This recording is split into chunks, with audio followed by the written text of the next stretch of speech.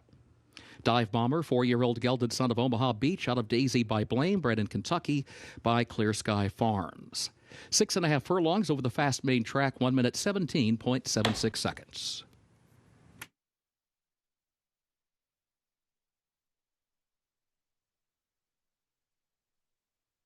10th race results official. 3-5-1-4-11, the official results.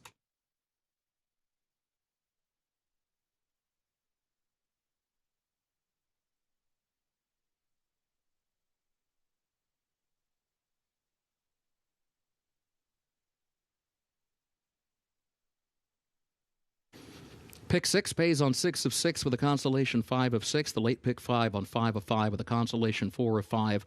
No carryovers for tomorrow's card. Live racing resumes here at Keeneland tomorrow, 1 p.m. Eastern Time. Simulcasting remains open for another 10 minutes. You may advance wager any races occurring after that time. For now, on behalf of Keeneland, thank you and good evening.